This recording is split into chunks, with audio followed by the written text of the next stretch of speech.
All right, All right. episode 50 Cent.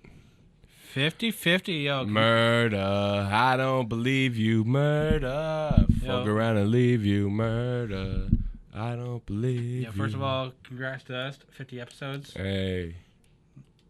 Yo, man, that's a task right there. Yep. It's a lot of getting drunk. A lot of good times.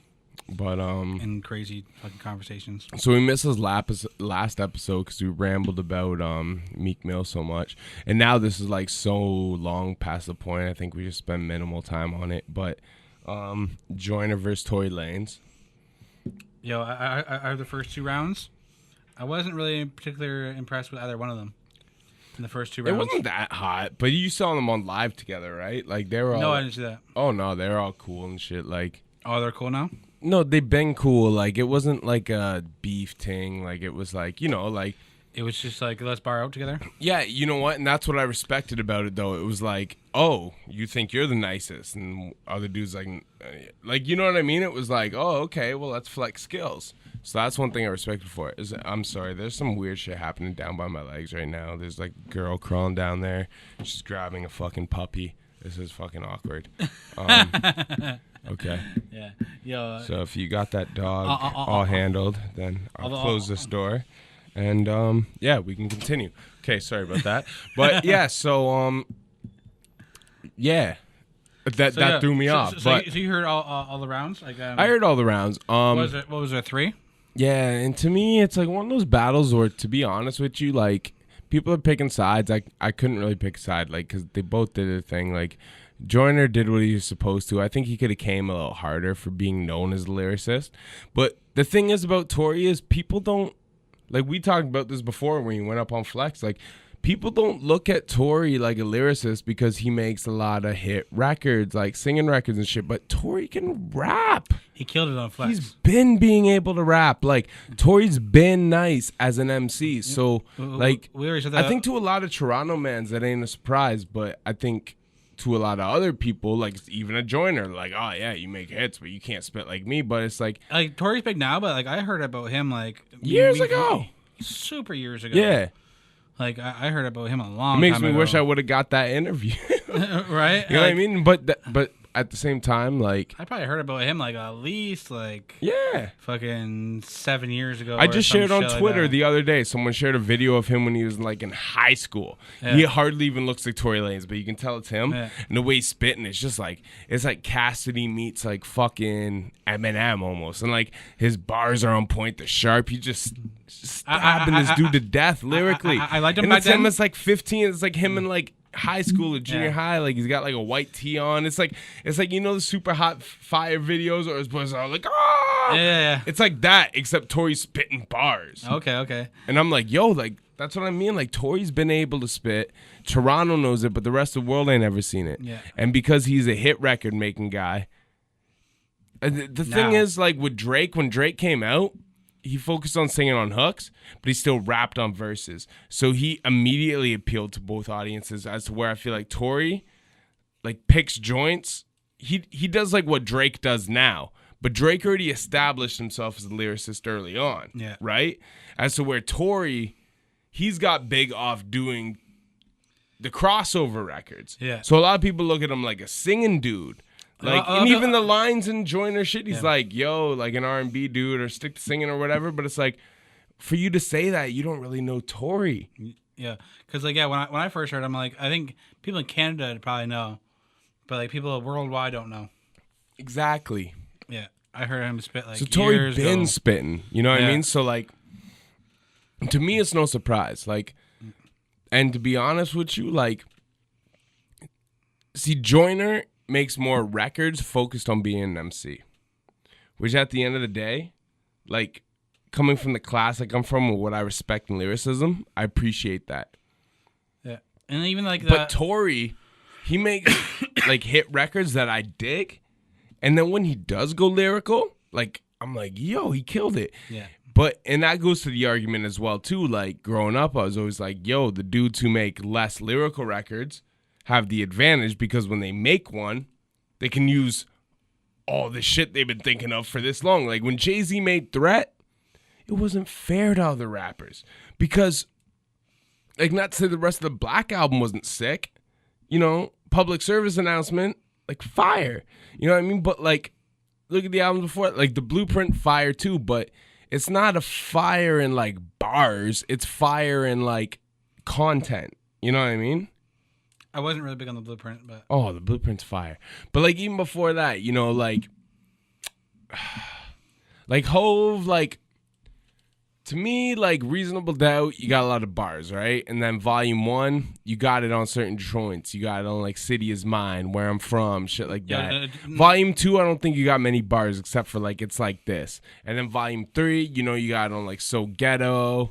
Dope Man was kind of conceptual, but it still had some bars. You know, like, it was, like, sporadic. It was spread out. You were saying how, like, this year, Jay-Z had a lot of, on the previous episode, you said he has a lot of quotables. A lot of quotables, yeah. Reasonable Doubt had a lot of quotables. It did. Reasonable Doubt was a lot of quotables. I mean, one of the biggest quotables, we talked about this before, but, like, Divine Intervention, to me, that's one of the biggest quotables of all time. You know, got shot, what was it? Like, something like I got shot near brush, 2 shots, couldn't touch me, close range, Divine Intervention. And, like, D. Haven, his homie, you know what I mean? He was Divine Intervention. Like, he took the shells while Jay ran up the block and because he was safe, because he was a little homie, you know what I mean? Like, all these shits, like, even Black Republican.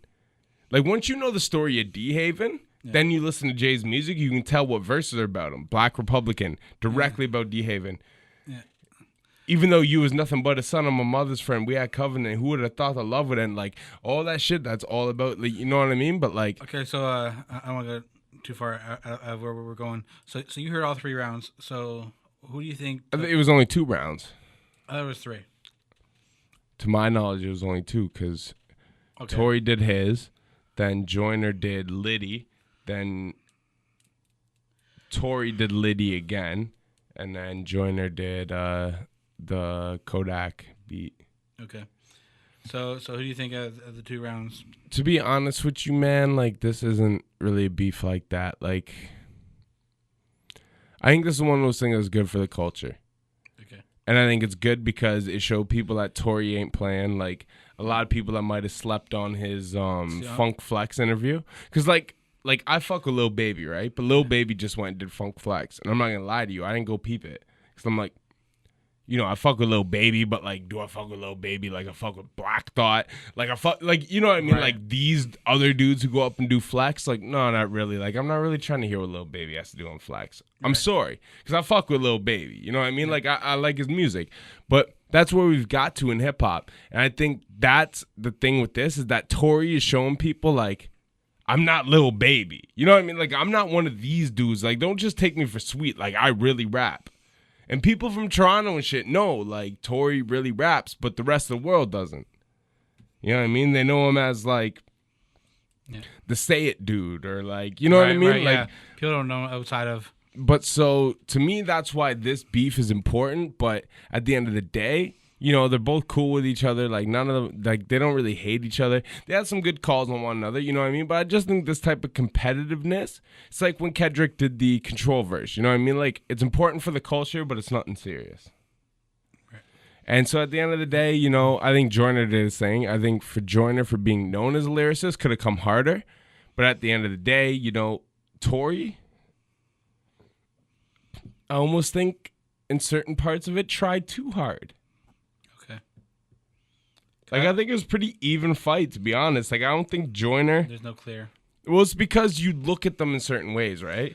Yeah. If they were both known to be Joyner Lucas type MCs, it'd be more judgeable. But, you know, I think Tory's trying to come out of a box with it, and then Joyner's almost trying to stay in a box with it. Okay.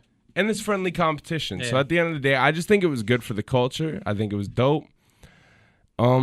To be honest, like, man, they both did the thing. Like, I can't really, you know, I thought the shit Joyner did at the end of the ZZ where he was like the sun shit, it was kind of cheesy. It was kind of like what Eminem did on Kill Shot. A little cheesy, but at the end of the day, you know, I've heard cheesier shit in rap beefs. So. Okay, so, let's go in. Like, so many people warned 6ix9ine about Man. all the shit he's getting into now.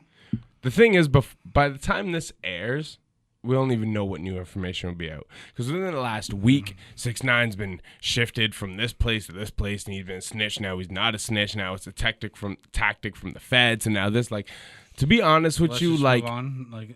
I honestly, we don't know what's going to happen. because I honestly don't know what's gonna happen, and I don't know how I even feel Okay. about it. Because even with 6ix9ine, it's like we had to question if we believed he even got jumped. All this shit, like now this shit's real. When you deal with the feds, it's real, but it's like, what the fuck do I believe, man? I don't know. Yeah, the latest thing that I heard was I forget one of the federal things took him out of the cell at 3:00 in the morning and moved him. Now that's not some normal shit. No, the thing is though that like That's not normal shit. Like yeah, but you know what? It's like every day the story changes, and that's why I don't want to speak on it now. Because by the time this comes out, so we'll speak on it like it'll later be on. so far gone past that I think our opinions won't matter. But like at first I thought maybe he was snitching, but then even when I listened to Soup of the Day, Joe Budden's 200th podcast today, he went back and retracted the shit he was saying on the last podcast, which was like 3 or 4 days ago, because they're like, yo, well, like that's known to be a tactic from the feds, like move you to a place that's known for quote unquote like snitches, try to get other people to tell, right? Like they're playing with the feds. This ain't a game, you know what I mean? Like they got enough to put them away, and at the end of the day, man, like it's like you're right. The feds could be setting it up to make it look like he's snitching, so then that way the feds brought down the Black Panthers, you know what I mean? So it ain't nothing to bring down a gang like Treyway, you know what I mean? Yeah, exactly. Like, exactly. you know what I mean? Like, if the CIA can bring down like groups like the fucking Italian mafia and shit, like I don't think Treyway is really that big of an obstacle for them to overcome. You know what I mean? And apparently that now new information, there's a snitch on the team, and he's recorded phone calls over the last 3 or 4 years and shit like that. There's an informant riding with him. So to be honest with you, I don't really want to give an opinion because I don't know. But all I do know is that a lot of people want to track this up to, Tekashi being a troll and all this shit, right? But yo, you know what? Dab me with a lot of shit, because these are the same people who are sitting here talking about XXXTentacion being a woman beater, having no remorse for him, and then he dies and they're riding his dick. And at the end of the day, yo, like, we're talking about young men here, you know what I mean? Like, how old is Tekashi? And honestly, like, is he younger than 21? Like, can he even go to the club and legally drink? He's young. And like, you know what I mean? Like, don't go write this man's fucking obituary for him before he can even, like, you know what I mean? Like, to be honest, I don't feel the rainbow hair. I don't feel the trend of every rapper having tattoos on their face. And to be honest with you, Tekashi, he's not as horrible as people say he is as a rapper, but I'm not checking for him. Yeah. Did I listen to Dummy Boy yet? Nah. Like the one point I want to say before we move on to this is like, but don't wish that shit on him. Yeah, don't wish. And like, one thing I want to say is like, yeah, he is young, and like, legally, like you're an adult in Canada when you're like 18 or something like that. Yeah. In the States. Yeah. Man, when I look at now, I'm 33. When I was 18, I was not an adult. Like, no. Like you know what? I hardly consider myself an adult now. You know what? Like, yeah, like when I'll be 30 in a year or so. When I look back, yeah, I was still a child. Like, fuck. Like, I didn't know, like, nah, man. Nearly, see, everything in life depends on how it's handed to you too, right? Yeah. Like, I grew up broke as shit. Like, all these guys are super young. I grew up broke as shit, yeah. Like, I might have done drugs in my teenage years and shit, but, like, everything was done on my homies' terms. At 21, I hustled everything. weed. Yeah. So, all my homies and people I went to high school with always owed me money and shit. You know what I mean? Cool. I'm always picking up money I owe and picking up more weed and smoking more weed. You know what I mean? Like, and I sold ecstasy for, like, a year and a half, whatever that shit was, right? But, like, a lot of experiences, like a lot of younger dudes did who had different opportunities presented to them at different ages, opposed to just selling weed and working like part-time jobs. Like, they got their young boy shit out of them a lot earlier. Like me, I went through it in my later 20s. Yeah. You know what I'm saying? Because it was like, this is when I first got my hands on some grip and shit. And I'm like, I've always been down for having fun. 20, you know what I mean? 24 was a big change for me. For me, 24 I've had numerous big changes, but the thing is, mine, my biggest probably was 24. They contradict each other. Like, I've been through points when I was 22, 23 where I was like, yo, people who do coke are whack. You fuck that. Like, I acted like I was above that and bigger than that. Yeah. Then I become 25 and I got disposable income and I'm like, yo, I like doing coke. Not only to the point I like doing coke, I'm like, yo, I'll sniff coke by myself. You know what I mean? Yeah. And it's the same as anything else. It's like, I got homies who are 30 and they have 2 kids and they'll drink by themselves when they have a day off because, like, oh, it's my time to myself. Well, it's like, I would rather blow a couple lines of blow to myself than drink a fucking half of 26 to myself. Because if I do 2 or 3 lines of blow by myself, I'm getting shit done that day. Facts. It's like, you know what I mean? Facts. And not to sound like a crackhead, because that was the difference between crackheads and like lean addicts and what people say like addicts are nowadays. But I mean, like, so with me, like with weed, if I'm gonna do some like, because I even quit smoking weed, right? Like forever, I was a pothead.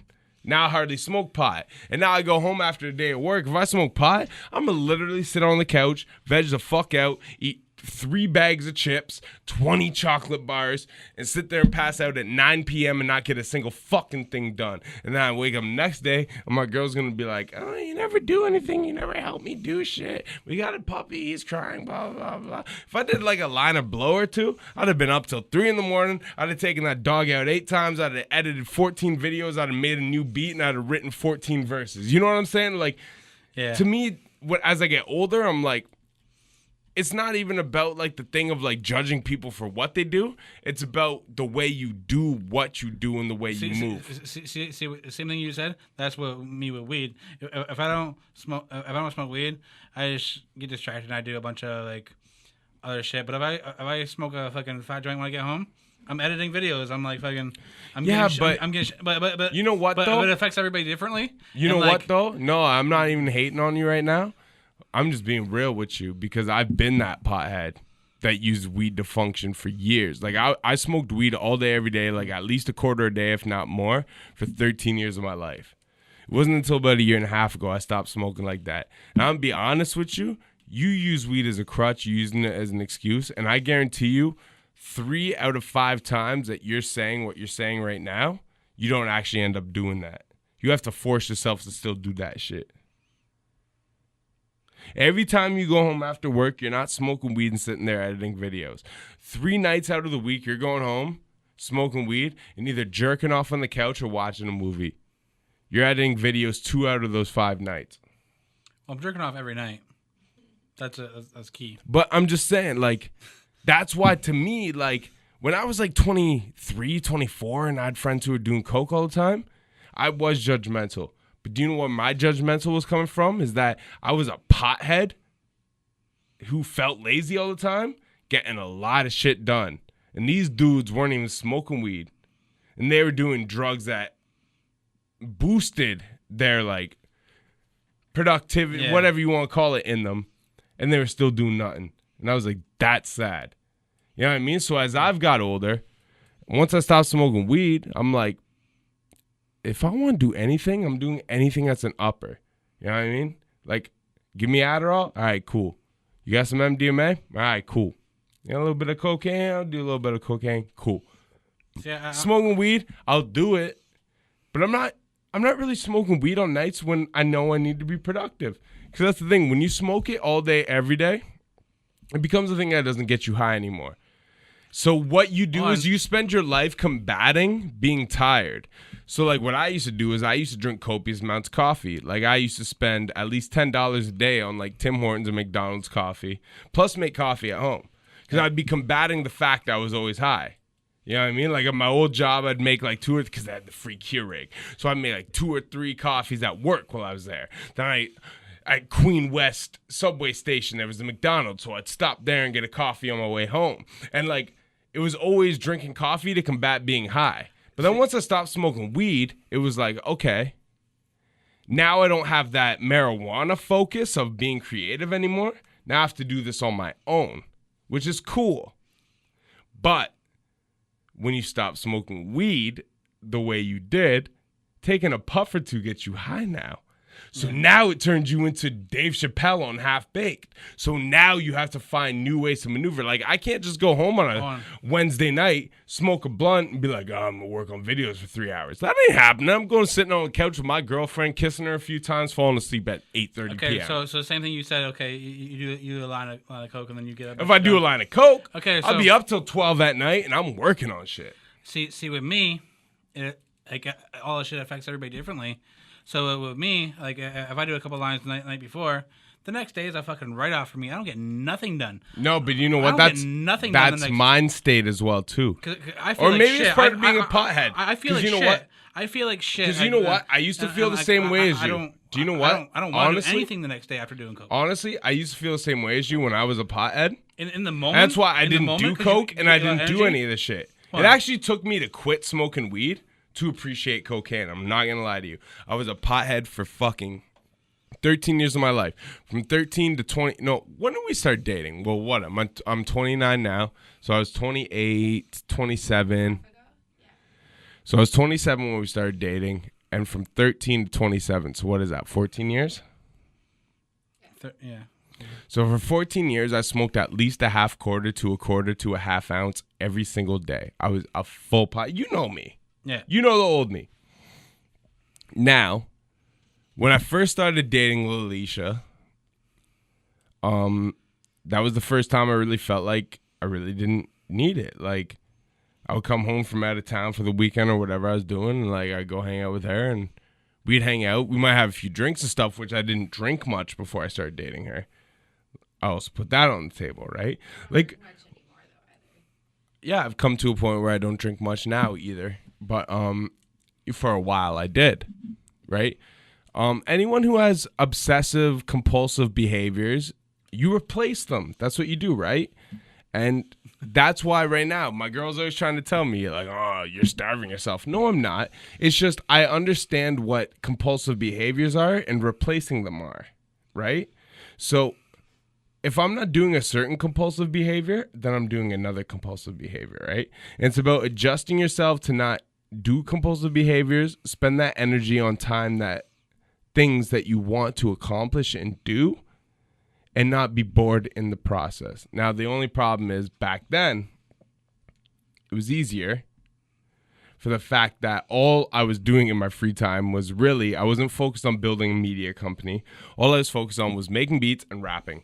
The stuff you want to do as an artist. Right. Now, I'm lucky if I get 10 hours a month to actually write songs and make beats. And if I get 10 hours, best believe 9 of them are spent on making beats or engineering a song that was recorded 7 months ago. Yeah. You know what I mean? Like, that's how far back that stuff plays now, because I understand where the bread making is. Like, content creating is the way of the future. That's where people like us are making it. Yeah. I understand I'm a better rapper than a lot of rappers. A lot of rappers don't understand that. And the thing is, the only people who appreciate good rappers are other rappers. Unless you've made a reputation before they made one. You are a better rapper than a lot of these rappers. Oh, trust me, I know that. I know.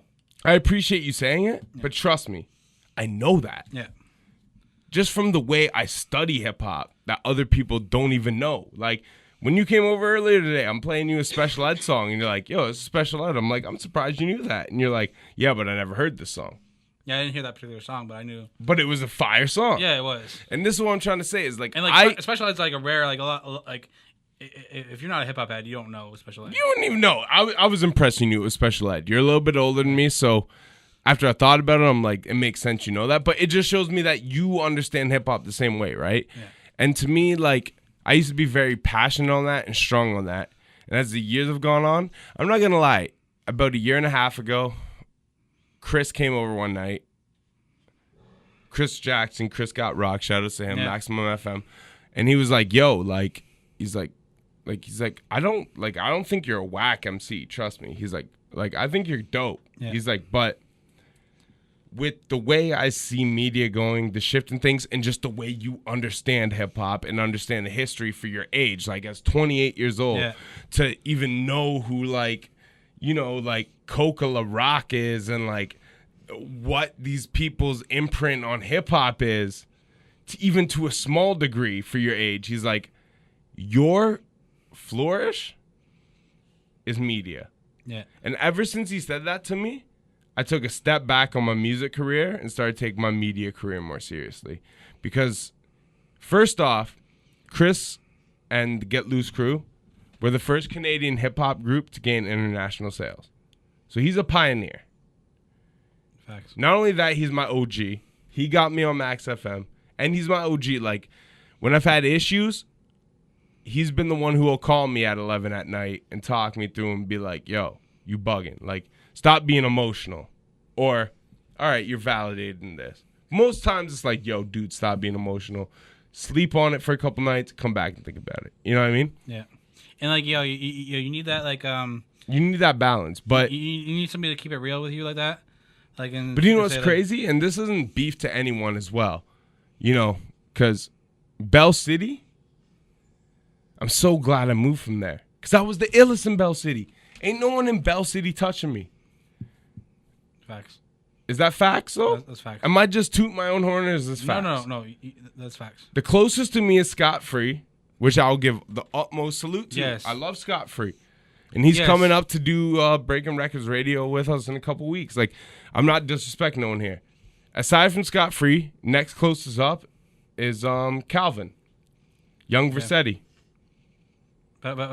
Those two. Yeah. And you know what? Young Versetti might even be at a point with the way he's changed his style so much and the way he's doing different things. Like, he might even surpass Scott. And that's no disrespect. Like, Tyler, all these other dudes, I love them, but my body of work. I'm not disrespecting him, but, like, Scott's super ill, too.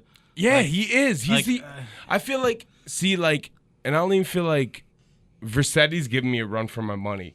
The thing is with Versetti is he really understands the culture as where it is now, as to where I feel like I'm in that in-between mode where Scott is and where other people are, where, like, I'm trying to understand. You know what I mean? Yeah. Like, I'm almost at a confusion point a little bit, right? Versetti knows what the young generation wants. Scott knows what my generation wants. Yeah. And that's why I think I'm in the middle of the two. You understand both. But I don't know. At the end of the day, I'm not trying to put no one down, but all I'm trying to say. Because honestly, like, I know how much of a lyricist you are. And sometimes you play me songs and you're like, this is fire. Honestly, at first I think you're trolling, but then I actually hear you play this song over and over again. And I'm like, he does actually like this new song. And I'm like, I think you understand probably about the more newer shit than I do. But like, well, because I have to. Yeah, but like, I was a hater of new shit for so long, and do you know what it got me? Nothing but sounding like someone who was 10 years older than they actually are. Exactly. And that's why I was saying it's between those two, because Scott, he understands the new shit less than I do. But Versetti understands the new shit 100 times more than I do.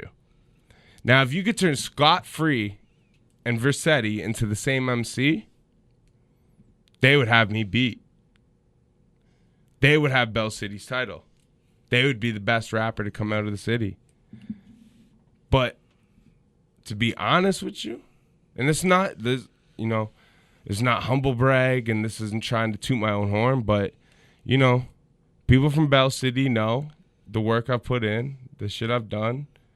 You know, it's a hateful city, so people don't really show each other love. They don't listen to each other's projects. But if you look at the groundwork I've laid, and if you look at the potential put in all of these albums, even just judge it up to the Perfect Balance before I moved to Toronto. Even though the Perfect Balance is still a Brantford album, you could judge it up to that if you want to, even before that, and look at everything. And I'm telling you, man. Yo, and that being said, I'm the MC. This is episode. Nah, you know what? We'll keep it continuing if we have to. Okay. But yeah, like, I'm not hating. You know what I mean? Like, don't get me wrong. Because I think Versetti is the strongest youthful voice in the Bell City. And I think since I've moved, because the thing is, to be honest with you, I feel like I was king of the Bell City for time. I moved, and I stopped caring about it. Yeah. The funny thing about places like that, though, is that, like, the dudes who look up to you and shit, you know what I mean? I'm not going to name names, but I know enough of them. When I see them in private, they're like, oh, yo, I looked at, like, yo, you, like, I wouldn't be doing it if it wasn't for you and stuff. Like, I'm not going to name them, but it's a large majority of them. Yeah. Cool. But when I'm doing shit, you don't show any support. It's like this, like, hate fucking, what's the word I'm looking for? Complex that, like, happens with it. It's like to me, I always rep Bell City growing up because I'm like, yo, I can show the next dude it's cool to be from Bell City, be a dope rapper, and still do it. And do you know what the biggest heartbreak was? And once again, it's no disrespect, but Young Versetti, and not to say the music he's not making now isn't dope, because it is. Like, even that DJ diss he did, like, it was cool. Doing your own dick pic in it, I thought was awkward. But either way, I thought that shit was cool. But it's like, I love seeing the artists who are like, that's why I continue to support Scott Free, because, like, he's dope. He is dope. And he doesn't, aside from that Turned Up joint, which, like, I thought was funny because, like, a little while ago, he's like, yo, this is a joint that started it all. And to me, I'm like, that's the joint that ruined it all, in my perspective. Tipsy came nice on that. Just came nice on that. You know, no disrespect to them. I like them. What was that one joint he had before that? That was the Marv one? Man, Scott Free had a joint that nobody heard because he never put it out called Boom Baptized. And that shit was so fire. Like, Scott Free was fire before people, like, even realized he was fire. You know what I mean? Like, and he's dropped some dope acapellas on my shit. Man, I remember Scott Free freestyling in high school. Like, Scott Free was like, when I was coming up, before, like, we were one of the first YouTube groups. At one Scott point, Free wasn't a YouTube dude because he was a generation older than us. Yeah. But, like, us, Icon, we were one of the first, like, YouTube movements in Brantford, right? That's why people fuck with us, because they're like, oh, people are actually dope from Brantford, and they're on YouTube. So the younger generation seen it, understood it, cool. And I understand why they moved past it, because they're like, we can do it too. Like, your DJ McDonald's, your Calvin's, and all that shit, cool. Because that's what you're supposed to do. You're supposed to move on, carry the torch. Yep. I don't even want you to sit here and give me props, because it's cool. It's dope. I know what you say to me when we've seen each other in person, and that's enough for me. I know what I did for the scene. That's cool. That's why I moved to Toronto, because I'm not trying to be the king of Brantford. I'm trying to be the king of Canada. And I realized a long time ago, the way I respect hip-hop is not the way hip-hop's going. So cool, I'll find a way to blend in between the lines. But my goal, yo, I'm going to be the DJ Vlad of Canada. I'm going to be the fucking Breakfast Club of Canada. You know what I'm saying? Like, I'm going to be the media outlet and resource you rely on. That's why I see, like, that's where I'm going. Like, I've noticed. The rapping's cool. I'm making the best records I've ever made in my life right now. I'm going that route too, like that. But it ain't, you know what I mean? Rap is so overcrowded, and the art itself is so underappreciated. And you know what? I respect all these dudes who give me their flowers 10 years past the fact, like, yo, you know, I'm not going to name names, but there's a couple dudes, you know, when we did the Lil Easy show, and the one homie's like, yo, I used to watch YouTube videos. You're the reason why I rap now. All right, cool. Well, why have I never been tagged on a post online? Like, you know, like, you're too cool to say that online. Like, you won't give your flowers where they're deserved online, but you'll tell me in my face.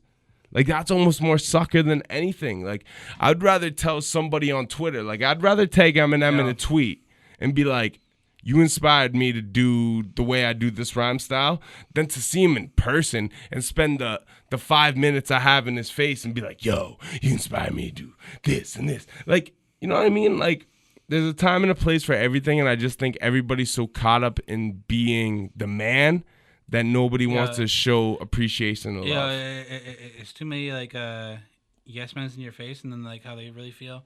is how they say it online. And then I feel like I was doing an interview with Dean Devlin. That's why my circle's tight. And it's all MCs, and they're all critical. And like Lipinski's hated on you in the past. yes, Aces has hated on you in the past. With me and you, I've told you when I don't like things.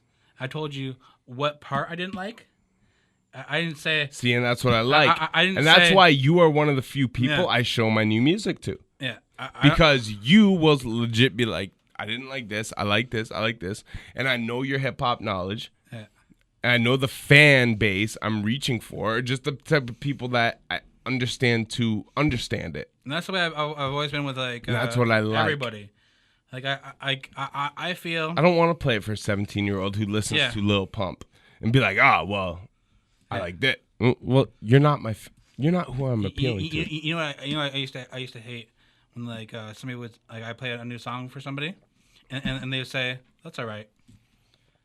It's like they're right in the middle. I'd rather them like because like it doesn't draw emotion. I feel like either if you really don't like it, then it might be something, or if you really like it, it might be something. If you say it's all right, then I'm like, no, you know what? I agree. Then and I'm like, now that you say that, I think I've done that with you before. what? Said that. I think things are and it's either been one or two ways. Now you say that. Yeah, it's like so. I feel it like. So I want you to play me back anything you've ever played me. This whole art thing. I'm thing. gonna tell you. This whole art thing. I feel. Because there's definitely songs you've shown me that I thought are whack. And you were like, yeah. It's all right. Okay. Because the thing is, at the end of the day, too, you gotta understand where I'm coming from.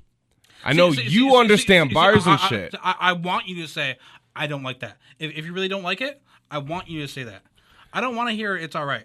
But because then I don't see know. the problem in today's generation. I don't know where to go from there. Is that you're a hater if you think things are whack when you think they're whack? I'm alright being called a hater. Like mad people have called me haters over time, and like they have. I'm like, not trying to be the corny old dude though.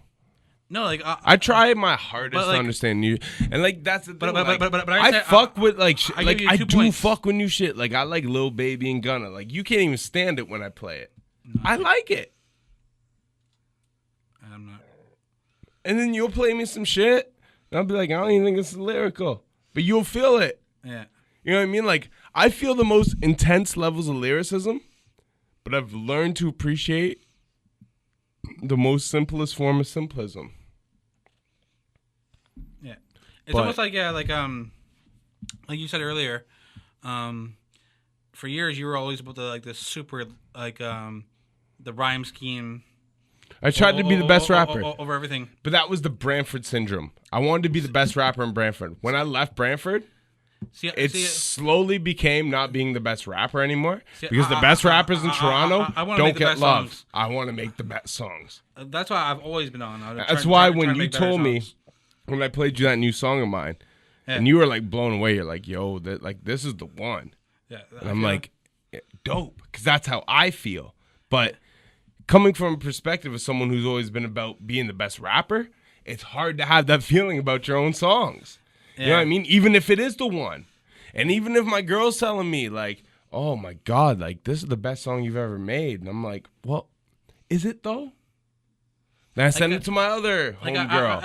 Shout outs to KD. I'd rather you catch an emotion. And her and her boyfriend listen to it, and he's a rapper. And it's like, all you need to tweak is this, but this song's going. Yeah. And I'm like, is it, though? Like, who do you trust at a certain point, right? Because you look at hip-hop a certain way. Yeah. And everyone else looks at it in a more face value way. Like I've been around people. That's why media is my outlet. Like because I know the music, but yeah, I'll make a good point.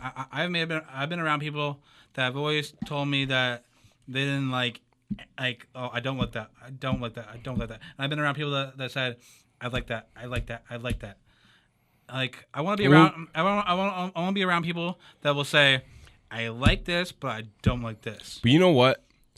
Now we're just going to come 100% real. I'm one of those dudes. Because in the large majority of songs you show me, there's shit I don't like. Okay. But I always judge it as this is you, it's not me. You know what I mean? Like, and that's my issue is because I'm such a lyrics person and like a bars and like an MC person that I've really gotten to a point in the last few years where I'm like, I can't let this miscloud and make my judgment. So Can I say something? Like I know you take a lot of pride in your music and stuff. yeah, like that, yeah. But like I want to say I this. probably bar too much. You might feel offended by this, but like sometimes I feel I've made better hooks than you. No, I think we've talked about this. We've talked about this. Yeah. I think I've given that to you in the past, is that you made better hooks. I think our main argument on it was Light Went Up versus Weed Smoking Music. Because I think that's where I got you. I got the better hook, and I'd made a concept song that was better than your concept on the same subject. Okay. But I think... But you argued it. But that was our thing. Okay. No, we've talked about that before. And I don't disagree. And that's why... I know, hands down, verses, you've killed... Oh, way yeah. better verses than me. Because that's what I am. Yeah. But it's been about making songs. Exactly. And this is the whole conversation we're having. And it's like, this goes back to everyone we talked about. And I don't want no one to feel disrespect. Because, like, Scott Free to me is a vet. You know what I mean? Yep. Young Versetti to me, he's a vet for the new generation. And he is. Yep. And like, seeing, like, I don't even like talking about Bell City because then it puts comparison and shit, and then it makes it either seem like I'm being cocky or whatever. But the way I see Young Versetti is like, he's like the Maloney of Brantford now. Okay.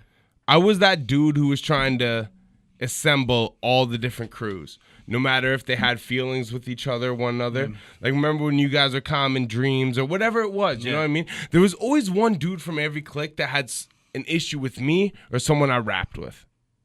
Yeah. And that was always that breaking force, like, dead that shit. Like, we're stronger in numbers. You know what I mean? Yeah. Like, I was always that force. But it got to a point where I'm like, yo, being king of Bell City doesn't mean a fucking thing. I need to focus my energy of being king of somewhere else. You were somebody that was trying to connect things, because I remember... I was for years. I remember the first time we had a show together. I think it was in Woodstock. And all the other guys from Brantford, like when I went on to perform, they all went and had their smoke break. You were the only one that actually stayed and watched my set. And I was like, okay, like and that's why even like when I first even started being around the whole ICOM thing, the only one I want to talk to was you, because of you were the only one that stuck around and see my set. Everybody seen that I was going to perform, and they're like, smoke break. So you were the one that kind of were trying to connect things. That's all I'm saying, man. Between people, but yeah, mutual respect goes a long fucking way. And you know what? All those dudes, and no disrespect to my own team, you know what I mean? Yeah. But all those dudes who didn't stick around for your set, who am I doing podcasts with? Yeah. Not them. And like it's years later now, like a lot of those guys, like I'm cool with now, like because we've been hanging. No, I know, but hanging around, but like yeah, it's like at the time it was like, what the fuck? Trust me, man. No. I got feelings about a lot of people in this industry. Yeah. I just don't speak them because when you work media, you gotta be on a lot of people's good sides. So, like the moral of this story, I'd say let's wrap this up. Yeah, wrap it up. The moral of this story is be real with people. Say the good things they do, say the wrong things they do, and that's how people grow. I agree. And that's the moral of the story. I agree. Yeah, just be honest with people. Yeah. You know, when you come up in the Bell City scene, that's not easy. Because, well, it's probably easier now because there's so many kids that rap. But when we were coming up, there's very selected crews. And I understood the importance of power in numbers. That's where everyone else just wanted, like... See, and it's contradictive because me, myself, I made a name off of this and Get Steady. Like, let's not make, like let's not act like I'm innocent here, right? Right.